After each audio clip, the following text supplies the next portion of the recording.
Hello everyone, मैं Sangeeta expert में आप सबका स्वागत करती हूँ। आज का जो मैं टॉपिक लेके आई हूँ वो लेके आई हूँ भारत के परंपरागत वस्त्र। जैसा कि आपको सबको पता है कि हर जगह विशेष का परंपरागत वस्त्र माना जाता है। अब जैसे हम राजस्थान के रहने वाले हैं, सबको पता है कि राजस्थान में बांधनी कला का है वो सबसे ज़्यादा प्रचलन है। और आज ये जो दुपट्टा है ये भी क्या है, मैं बांधनी कला आप लोगों को दिखाने के लिए सब वाकई वो वैसे, और ये दुपट्टा दिखाने के लिए कि बांधनी कला किस तरीके से तैयार की जाती है, तो उसी के अकॉर्डिंग है ये दुपट्टा है वो बांधनी कला का दिखाया गया है। बांधनी कला में ये बताया गया है कि किस तरीके के नमूने हैं, किस तरीके की बुनी है वो बांधी जाती है, और इसके बनाने की जो प्रक्रिया है वो हमारी कैसी होती है। अब जैसे गुजरात का पटोला है और आपका ढाका की मलमल है, ये अलग अलग जगहों के लिए अलग अलग वस्त्र है वो देखा जाता है। कश्मीर का पश्मीना शॉल माना जाता है। ये हर जगह का जो पुराने समय से चले आने वाले जो वस्त्र हैं वो ही हमारे क्या कहलाते हैं, परंपरागत वस्त्र कहलाते हैं। तो आपके टॉपिक सिलेबस में ये टॉपिक था परंपरागत वस्त्र। इसके अलावा एक परंपरागत हमारी कढ़ाइयाँ और होती है, लेकिन वो सिलेबस में दे नहीं रखा है। फिर भी मैं उसके बारे में भी आपको थोड़ा बहुत बताऊंगी, क्योंकि दोनों ही टॉपिक क्या है, एक दूसरे से जुड़े हुए हैं। तो चाहे परंपरागत वस्त्र हो या परंपरागत वस्त्रों के ऊपर जो कढ़ाइयाँ यूज की जाती है वो भी आपके इसी टॉपिक से संबंधित आ जाती है। तो कौन सी कढ़ाई कहाँ की किस तरीके की फेमस होती है, तो उसके ऊपर भी आप लोगों को जानना जरूरी होता है। हम आज बात करते हैं भारत के परंपरागत वस्त्रों में। सबसे पहले ढाका की मलमल का नाम आता है। आप लोगों ने नाम सुना भी होगा कि ढाका की मलमल है वो क्या होती है। ये सबसे पहले तो आपको इसका स्थान देखना है कि ये ढाका की मलमल है। ये ढाका जो कि कहाँ है, बांग्लादेश का हिस्सा है। बांग्लादेश की राजधानी क्या कहलाती है, ढाका कहलाती है। तो ये जो ढाका है, मलमल की ढाका बोला जाता है, और ये बांग्लादेश का ही एक हिस्सा माना जाता है। यहाँ की मलमल है वो विश्व विख्यात मानी गई है। इसका विश्व विख्यात के रूप में माना जाना एक मुख्य कारण ये है क्योंकि इसकी जो विशेषताएं बताई गई है। आपकी एक जो ये रिंग होती है, इस रिंग के अंदर से पूरा का पूरा जो थान होता है, थान की कहने का मतलब है ये जो चौड़ाई होती है ना, पूरी वस्त्र को इस तरीके से इसमें से गुजारा जा सकता है। तो ये इसकी विशेषता है कि जो पूरा थान है इसकी जो चौड़ाई होती है, और एक पूरे थान को क्या किया जाता है, एक माचिस की डिब्बी के अंतर्गत इसको समेट के रखा जा सकता है। तो ये इसकी क्या है, विशेषता है। ये इस चीज को बताता है कि ये ढाका की मलमल है, इतना सॉफ्ट कपड़ा होता है कि इसको समेट के छोटे से हिस्से में पूरे थान को हम रख सकते हैं। तो यानी अपनी बारीकी के लिए ये ढाका की मलमल है काफी हमारी विश्व विख्यात मानी जाती है। इसके लिए जो रेशे यूज किए जाते हैं वो कपास के रेशे होते हैं, जो मलमल के वस्त्र बनाने के लिए हम यूज करते हैं। मलमल का मतलब ही होता है बहुत बारीक कपड़ा, और ये कपड़ा है अब और भी ज्यादा बारीक होता है। और इसकी एक विशेषता ये है कि ये बरसात के दिनों के अंदर ही बनाया जाता है।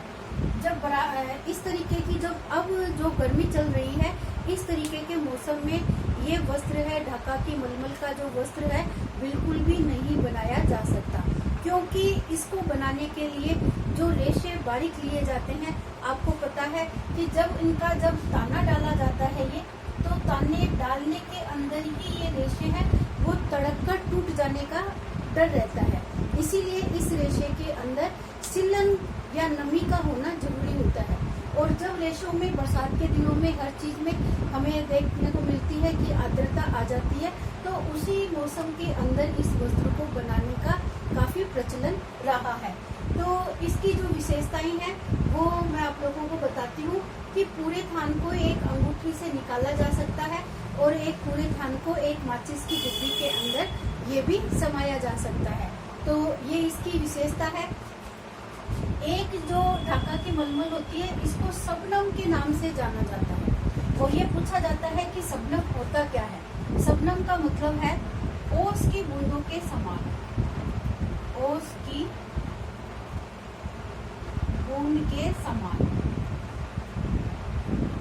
ठीक है, ये ध्यान रखना आपको। शबनम का अर्थ क्या है? शबनम का अर्थ है ओस की बूंद के समान। आबे रवा के नाम से भी ये जाना जाता है। और आबे रवा का मतलब क्या है? बहता पानी। तो इन्हीं के ऊपर क्वेश्चन बनते हैं आपके। क्वेश्चन में यही चीज पूछी जाएगी, आबे रवा का मतलब क्या है, या इसका अर्थ क्या है, शबनम का अर्थ क्या है, या बफे हवा का मतलब क्या है। तो बफे हवा का मतलब ये है हवा से हल्का। हम हवा को हल्का मानते हैं, और ये जो ढाका की मलमल है ये हवा के मतलब हवा से भी हल्की मानी जाती है। तो शबनम ओस की बूंद के समान और बहते पानी के समान। बहता पानी जैसे रुकता नहीं है ना, तो इसी तरीके से इसका भी हल्कापन इतना है कि ये बहुत ही बारीक और हल्का माना गया है, इसीलिए इसको बहते पानी की संज्ञा दी गई है। और फिर दिया गया है इसका मलमल खास के नाम से भी ये जाना जाता है। तो आपको जो प्रश्न है वो इन्हीं नामों के ऊपर मिलेगा, या डायरेक्ट इस तरीके से भी पूछ लिया जाता है कि ढाका की मलमल है वो कहाँ का प्रसिद्ध वस्त्र है। तो जल्दी से ये ध्यान नहीं दिया जाता कि ढाका कोई जगह का नाम है। ये ढाका कहाँ पड़ता है? तो बांग्लादेश का हिस्सा है। बांग्लादेश के अंदर ये मिलता है। कौन से वस्त्र से ये निर्मित होती है? तो ये कपास के रेशे से बनती है, सूती वस्त्र में आता है ये। और इसके साथ साथ इसके अंतर्गत आपको ये जो 4 बातें हैं ये आपको ध्यान रखनी है कि शबनम, आबे रवा, बफे हवा और मलमल खास है, ये क्या है। तो ये आपको ध्यान रखना है। दूसरा हमारा आता है ढाका की मलमल जो तैयार की जाती है, तो उससे ये ढाका की साड़ियाँ बनती है। तो ढाका की साड़ियों को क्या कहा जाता है? ढाका की साड़ियों में जामदानी एक प्रकार है। ये जामदानी नाम से ही विख्यात है कि ढाका की मलमल की जामदानी साड़ियाँ वो कैसी होती है, किस किस नाम से जानी जाती है। साथ में इसके ऊपर जो चित्र होते हैं, ढाका की साड़ियों के ऊपर जो आकार बनाया जाता है, जो डिजाइन बनाया जाता है, वो किस चीज के होते हैं। तो इनमें से ये फेमस कहाँ की है? ढाका की है। कपास के रेशों से ही तैयार की जाती है। इसकी एक विशेषता ये है कि ये सोने चांदी के तारों से इसके ऊपर कढ़ाई की जाती है। आपने देखा होगा कढ़ाई होती है इसके ऊपर, ये जो जामदानी साड़ियाँ कहलाती हैं। ये साड़ी का जो नीचे बॉर्डर होता है, बॉर्डर बीच में फूल पत्तियाँ जो भी होते हैं, वो क्या किया जाता है, इस तरीके से सोने और चांदी के तारों का बॉर्डर बनाया जाता है, जिनको हम जामदानी के नाम से जानते हैं। इसमें है तेरछा, ये साड़ियों के प्रकार है। साड़ियों में जो आकृति डिजाइन बनाई जाती है, उन्हीं के आधार पर इनके नाम रखे गए हैं। इसको तेरछा कहा जाता है, बूटेदार कहा जाता है, पन्ने हजारे कहा जाता है, जतार कहा जाता है, फुलवार कहा जाता है और तोरेदार कहा जाता है। तो ये जामदानी साड़ियों के प्रकार हैं। इसमें आपके जो प्रश्न आएंगे वो आएंगे कि इसमें से नाम दे दिए जाएंगे कि ये किसके प्रकार है, ये पूछा जाएगा। या ये प्रकार ऑप्शन में आपको मिलेंगे और पूछा जाएगा कि इसमें जामदानी का कौन सा प्रकार है या कौन सा प्रकार नहीं है। तो आपको ये ध्यान रखना है कि तिरछा का मतलब होता है साड़ी में जो प्रिंट होता है, डिजाइन बनी हुई होती है, वो तिरछी लाइनों के रूप में रहती है। बूटेदार का मतलब ये होता है कि बूटों के रूप में डिजाइनें हैं, वो आपकी बनी हुई होती है। और ये बूटे किस किस चीज के बने हुए होते हैं? पशु पक्षियों के बने हुए होते हैं, मोर के, तोता के, मानव आकृतियों के, उड़ती हुई चिड़ियाओं के और देवताओं के चित्र हैं। इस तरीके के इनमें जामदानी साड़ियों के ऊपर जो डिजाइनें बनाई जाती हैं, उन डिजाइनों में ये चीजें, पशु पक्षी देवता, इन सब के डिजाइन है वो साड़ियों के ऊपर उतारे जाते हैं। फिर हमारा आता है तीसरा, चंदेरी साड़ियाँ। ये चंदेरी साड़ियाँ है वो कहाँ की फेमस होती है? तो ये चंदेरी साड़ियाँ है मध्य प्रदेश के चंदेर स्थान है, एक मध्य प्रदेश का ही स्थान है ये मध्य प्रदेश। चंदेरी साड़ियों से ही आपको जानना है कि ये मध्य प्रदेश है। ऑप्शन में आपको चंदेरी स्थान भी मिल सकता है और मध्य प्रदेश भी मिल सकता है। तो आपको ध्यान इतना रखना है कि जो चंदेरी साड़ियाँ है वो मध्य प्रदेश के अंतर्गत बनाई जाने वाली साड़ियाँ होती है। ये भी सूती और रेशमी धागे से इन जो सूती कपड़ा होता है हमारा साड़ियों का, उसके ऊपर इन रेशमी और सूती दोनों तरीके के धागों से कढ़ाई की जाती है। और इसमें जो कढ़ाई होती है वो सूक्ष्म, बारीक और उत्कृष्ट एकदम साड़ियाँ होती है जिसके ऊपर ये कढ़ाई का कार्य किया जाता है। और चंदेरी साड़ियों का जो आकार होता है वो या तो ज्यामितीय होगा या फिर फूल पत्तियों का होगा। तो इसमें जैसे हमने देखा है पशु, पक्षी, मोर, मानव, इन तरीके के चित्र है वो आपको नहीं मिलते हैं चंदेरी साड़ियों में। चंदेरी साड़ियों में जो चित्र मिलते हैं वो आपके ज्यामितीय या फूल पत्तियों से बनाए गए चित्र होते हैं। जैसे बूटेदार होते हैं ना, फूलवार होता है, ये सब इसमें फूलों के ही चित्र होते हैं। और बूटेदार में बूटे होते हैं जिसमें फूलों के गुच्छे तरीके की आकृतियां है वो बनी हुई होती है। तो आपको चंदेरी साड़ियों में ध्यान रखना है कि ये ज्यामितीय और फूल आकृतियां है वो इसके प्रिंट माने जाते हैं। फिर बालूचर साड़ियाँ आती है। बालूचर भी आप लोगों ने नाम सुना होगा। मुर्शिदाबाद में बालूचर स्थान के ऊपर ये वस्त्र है, इनका प्रमुख स्थान माना गया है। ये भी कपास के रेशों से ही तैयार होता है और कढ़ाई है वो रेशमी धागों से इस बालूचर साड़ियों के ऊपर करी जाती है। मध्य भाग में छोटे छोटे फूल बनाए जाते हैं। जो साड़ी का बीच का हिस्सा होता है उसके ऊपर है वो छोटे छोटे फूल के रूप में ये बनाए जाते हैं और हस्तकरघा से तैयार होती है। हस्तकरघा का मतलब है किसी भी इलेक्ट्रॉनिक मिल या मशीन करघे का प्रयोग नहीं होता है, बल्कि हाथ से चलाए जाने वाले, हाथ से बुनाई करने वाले जो करघे होते हैं उसी के ऊपर ये हमारी बालूचर साड़ियाँ होती है वो तैयार की जाती है। इसमें जो चित्र होते हैं वो होते हैं आपके फूल सुंदती बेगम का चित्र होता है, हुक्का पीते सामंत का चित्र होता है। आप लोगों ने देखा भी होगा फूल सुनती यानी फूल हाथ में लेके मतलब जो मॉडर्न स्त्रियां होती है उनको बेगम कहा जाता है और वो फूल सुनते हुए अपना चित्र है इन साड़ियों के ऊपर देख सकती है। तो उन्हीं को ही हम क्या कहते हैं, बालूचर साड़ियाँ कहते हैं। इसके साथ साथ इनके ऊपर पशु, पक्षी, तोते आदि के भी चित्र देखे जा सकते हैं। और हुक्का पीते हुए सामंत है, जो इनके राजा महाराजा होते हैं बेगम के, वो उनको सामंत कहा जाता है और वो क्या करते हैं, हुक्का पीते हुए उनका चित्र है इनके ऊपर देखा जाता है। बांधनी के बारे में आप सभी जानते हो। बांधनी के अंदर जो प्रश्न आपका बनता है, एक तो इसी तरीके से बनता है कि बांधनी प्रक्रिया है वो कहाँ की विख्यात होती है। तो ये राजस्थान की भी विख्यात है, गुजरात में भी इसका प्रचलन काफी है और काठियावाड़ और सिंध प्रांत है, ये चारों इसके स्थान है बांधनी कला के लिए मशहूर माने जाते हैं। और राजस्थान में भी जयपुर की बांधनी कला है वो सर्वाधिक प्रचलित मानी जाती है। तो आपको ये ध्यान रखना है, इसकी जो बांधनी प्रक्रिया होती है इसके 4 स्टेप होते हैं, यानी चरण कह सकते हो आप। बांधनी जो प्रक्रिया होती है उसके 4 स्टेप होते हैं, वो स्टेप आपको सीरियल वाइज पता होना जरूरी होता है। बांधनी प्रक्रिया के लिए सबसे पहले इसके ऊपर लिखाई की जाती है। लिखाई का मतलब है कि जो आप जिस डिजाइन का आप जैसे फूल बांध रहे हो तो इस डिजाइन के ऊपर आपको जैसे इस तरीके से ड्रॉ करना होगा। ये हमने ड्रॉ कर लिया तो इसको क्या कहेंगे, लिखाई प्रक्रिया कहेंगे।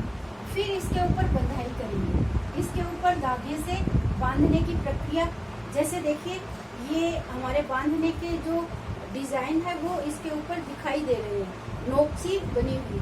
तो ये क्या किया जाता है, इसके अंदर उंगली में इस तरीके की नोक का पहना हुआ एक हिस्सा होता है, वो इस कपड़े में लगाकर और फिर इस तरीके से इस पे कपड़ा है वो बांधा जाता है। तो ये इसकी क्या कहलाती है, बंधाई कहलाती है। फिर इसके ऊपर टिपाई की जाती है।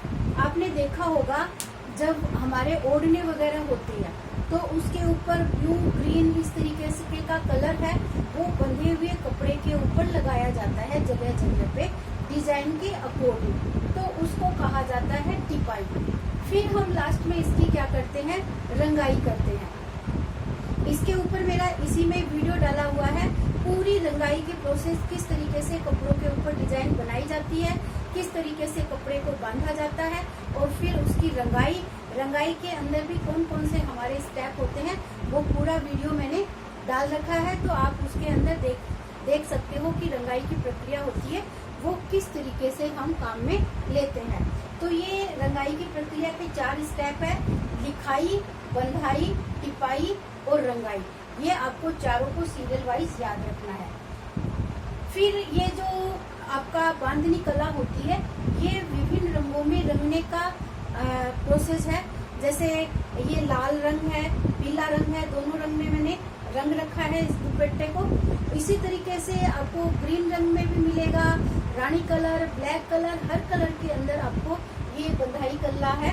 आपको खूब सारे इसके कलर हैं वो मार्केट में मिल जाते हैं। तो इसमें हर तरीके के डार्क कलर है, लाइट कलर है।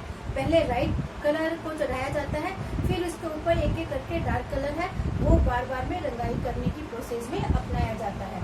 तो ये हमें ध्यान रखना है। इसके ऊपर जो डिजाइन बनती है वो छोटी बड़ी बूंदियों के रूप में मिलती है। अब जैसे ये बूंदी है, इस बूंदी से आपने ओढ़ने चुड़नी में देखा होगा कि बहुत बारीक बूंदियां भी इसके अंदर से बनाई जाती है ओजरिए के ओढ़नों पर, और इससे मोटी बूंदी भी बनाई जाती है। और अगर आपको बूंदी ना डाल के और कुछ चने की दाल है, साबुत चना है, मूंग है, मोठ है, किसी भी चीज को बांध कर भी हम इसकी रंगाई है वो आसानी से कर सकते हैं। फिर ये हमारी बांधनी हो गई। एक हमारा है गुजरात का पटोला। पटोला पूछा जाता है, ये भी प्रश्न बहुत बार पूछा जा चुका है, पटोला क्या है। तो ये गुजरात में, और गुजरात में भी जो गुजरात का हिस्सा है काठियावाड़ पट्टन स्थान है, यहाँ का ये पटोला है काफी फेमस माना जाता है। इन दोनों ही क्या है, एक तरीके से ये बांधनी और रंगाई की प्रक्रिया मानी गई है। अंतर दोनों में क्या है, बांधनी में हम क्या करते हैं, कपड़े को बांधते हैं, और पटोले के अंदर क्या करते हैं, कपड़े की जगह हम धागों को बांधते हैं। धागों के ऊपर हमारा डिजाइन, जो पैटर्न हम बनाएंगे उसी के अकॉर्डिंग धागे को पहले रंग कर तैयार किया जाता है, और उसके बाद इसका जो पटोला वस्त्र है वो बनाने की प्रोसेस अपनाई जाती है। इस पटोला को शादी विवाह के अवसर के ऊपर खास डार्क कलर में इसको बनाया जाता है, और इसका जो बनाने का पैटर्न होता है वो इस तरीके के चेक्स होते हैं, और चेक्स के अंतर्गत, हर चेक के अंतर्गत है वो अलग अलग डिजाइन का पैटर्न होता है। किसी के अंदर सथिये बने हुए होते हैं, किसी में कलश का डिजाइन है वो इस तरीके से होता है। तो ये हमारे पटोले का जो निर्धारण होता है डिजाइन का, वो हम पटोले के अंतर्गत इस तरीके से करते हैं। ये शादी विवाह त्योहारों के शुभ अवसर के ऊपर इस साड़ी को पहनने का प्रचलन काफी स्थानों के ऊपर देखा गया है, और ये ज्यादातर लाल, गुलाबी और मेहरून इस तरीके के कलर के अंदर ही ये गुजरात का पटोला है वो काफी फेमस माना जाता है। ये आपके रेशमी धागों से चटक रंग के अंतर्गत तैयार किया जाता है। बुनाई के साथ ही नमूने इसमें बनते हैं। जैसा कि मैंने बताया है, जब हम इस कपड़े की बुनाई करते हैं ताना और बाना डाल के, तो उसी जो ताने और बाने जिस धागे के डालेंगे उनकी रंगाई ही हमारे डिजाइन के पैटर्न के अनुसार बनती है, और उस पैटर्न का यूज करके ही हम क्या करते हैं, ये नमूने बनाते समय ही इसके अंदर डिजाइनों का निर्माण किया जाता है। सूती धागे से भी बनाई जाती है। धोती जो फेमस होती है वो यहाँ की होती है, और नमूने होते हैं फुलवारी, बाग, गुज्जर, नारी गुज्जर, परंपरागत जो नमूने होते हैं, सथिया कलश, ये हमारे परंपरागत नमूनों के अंतर्गत आती है। तो ये हमारे पटोला, गुजरात के पटोला के अंतर्गत फेमस माने जाते हैं। इसमें नृत्य करती हुई मानव आकृतियां भी हो सकती है। फूल, पत्ती, टोकरी, पशु पक्षी आदि के चित्र भी आप लोगों को इसमें देखे जा सकते हैं। तो आज के वीडियो में मैंने ये 6 टॉपिक है जो आपके परंपरागत वस्त्रों से है। इसमें से कोई भी ऐसा बिंदु नहीं है आपका जिसके ऊपर क्वेश्चन नहीं पूछा गया हो। अभी तक के जितने भी पेपर आप देखोगे, आरपीएससी का पेपर है, टीजीटी, पीजीटी और नेट, जेआरएफ, सबके अंदर ये टॉपिक है आपका फेमस है। सब में कढ़ाई और आपके जो वस्त्र है परंपरागत, दोनों टॉपिकों से काफी प्रश्न पूछे जा चुके हैं। आप कोई भी प्रश्न पेपर उठा के देखोगे तो उसमें ये सारे प्रश्न है किसी न किसी एग्जाम में आए हुए हैं। तो आज का ये आपका इम्पोर्टेंट टॉपिक है, ये मान के चलो। इसमें से आपको 2 प्रश्न है वो बिल्कुल इस टॉपिक से मिलने वाले हैं, इसीलिए अच्छे तरीके से इसको तैयार करना। अगर चैनल के ऊपर हो तो लाइक शेयर करना इसको ना भूला करो और सब्सक्राइब करना बिल्कुल नहीं भूलना। और ऐसे ही वीडियो में आपके फर्स्ट पीरियड के लिए आप लोगों को अवेलेबल कराती होंगी। All the best everyone, thank you.